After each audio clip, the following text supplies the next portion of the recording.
24واں باب ہیکل کی بربادی کی پیش گوئی۔ اور یسوع ہیکل سے نکل کر جا رہا تھا کہ اس کے شاگرد اس کے پاس آئے تاکہ اسے ہیکل کی عمارتیں دکھائیں۔ اس نے جواب میں ان سے کہا، کیا تم ان سب چیزوں کو نہیں دیکھتے؟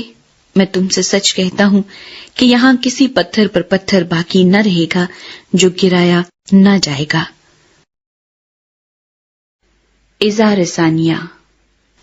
اور جب وہ زیتون کے پہاڑ پر بیٹھا تھا، اس کے شاگردوں نے الگ اس کے پاس آ کر کہا، ہم کو بتا کہ یہ باتیں کب ہوں گی اور تیرے آنے اور دنیا کے آخر ہونے کا نشان کیا ہوگا؟ یسوع نے جواب میں ان سے کہا کہ خبردار کوئی تم کو گمراہ نہ کر دے، کیونکہ بتیرے میرے نام سے آئیں گے اور کہیں گے میں مسیح ہوں، اور بہت سے لوگوں کو گمراہ کریں گے، اور تم لڑائیاں اور لڑائیوں کی افواہ سنو گے۔ خبردار، گھبرا نہ جانا، کیونکہ ان باتوں کا واقع ہونا ضرور ہے، لیکن اس وقت خاتمہ نہ ہوگا۔ کیونکہ قوم پر قوم اور سلطنت پر سلطنت چڑھائی کرے گی، اور جگہ جگہ کال پڑیں گے اور بھونچال آئیں گے، لیکن یہ سب باتیں مصیبتوں کا شروع ہی ہوں گی۔ اس وقت لوگ تم کو ایذا دینے کے لیے پکڑوائیں گے اور تم کو قتل کریں گے، اور میرے نام کی خاطر سب قومیں تم سے عداوت رکھیں گی، اور اس وقت بتیرے ٹھوکر کھائیں گے اور ایک دوسرے کو پکڑوائیں گے اور ایک دوسرے سے عداوت رکھیں گے، اور بہت سے جھوٹے نبی اٹھ کھڑے ہوں گے اور بتیروں کو گمراہ کریں گے، اور بے دینی کے بڑھ جانے سے بتیروں کی محبت ٹھنڈی پڑ جائے گی، مگر جو آخر تک برداشت کرے گا وہ نجات پائے گا۔ اور بادشاہی کی اس خوشخبری کی منادی تمام دنیا میں ہوگی تاکہ سب قوموں کے لیے گواہی ہو، تب خاتمہ ہوگا۔ دہشتناک مکروہ چیز۔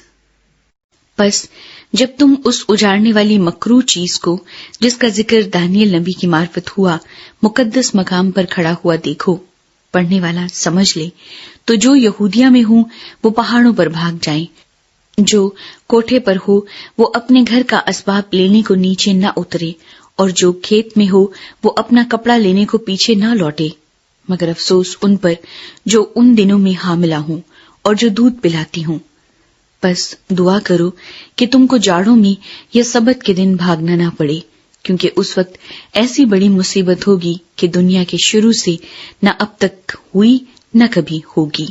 اور اگر وہ دن گھٹائے نہ جاتے تو کوئی بشر نہ بچتا، مگر برگزیدوں کی خاطر وہ دن گھٹائے جائیں گے۔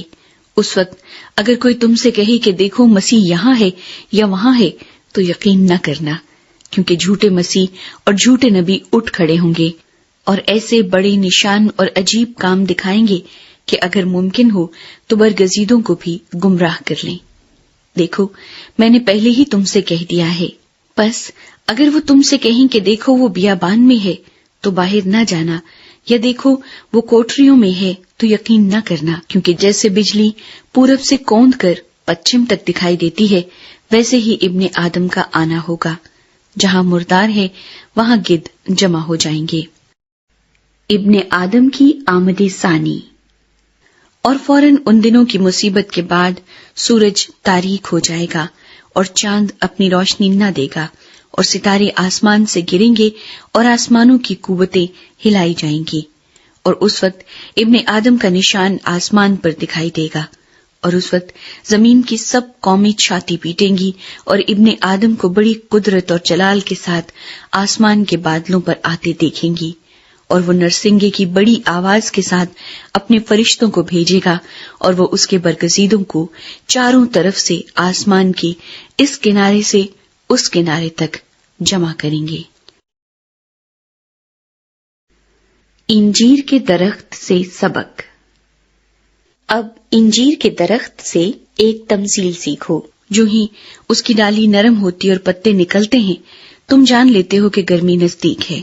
اسی طرح جب تم ان سب باتوں کو دیکھو تو جان لو کہ وہ نزدیک بلکہ دروازے پر ہے۔ میں تم سے سچ کہتا ہوں کہ جب تک یہ سب باتیں نہ ہو لیں، یہ نسل ہرگز تمام نہ ہوگی۔ آسمان اور زمین ٹل جائیں گے، لیکن میری باتیں ہرگز نہ ٹلیں گی۔ آمد ثانی کا دن اور گھڑی۔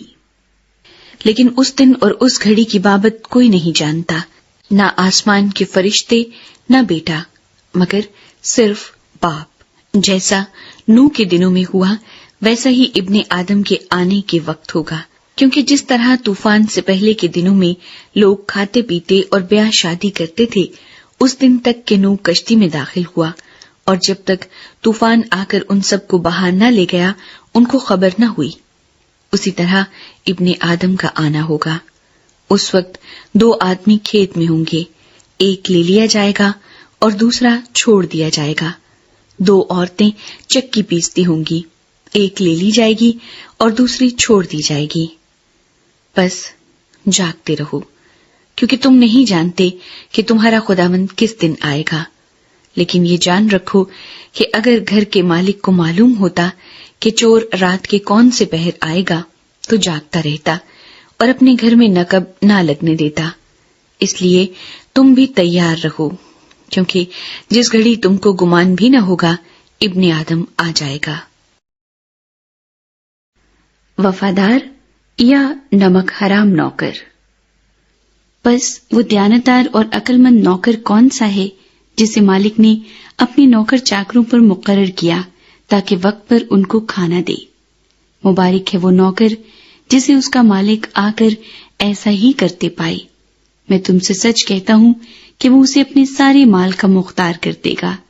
لیکن اگر وہ خراب نوکر اپنے دل میں یہ کہہ کر کہ میرے مالک کے آنے میں دیر ہے، اپنے ہم خدمتوں کو مارنا شروع کرے اور شرابیوں کے ساتھ کھائے پیے، تو اس نوکر کا مالک ایسے دن کہ وہ اس کی راہ نہ دیکھتا ہو اور ایسی گھڑی کہ وہ نہ جانتا ہو آ موجود ہوگا، اور خوب کوڑے لگا کر اس کو ریاکاروں میں شامل کرے گا، وہاں رونا اور دانت پیسنا۔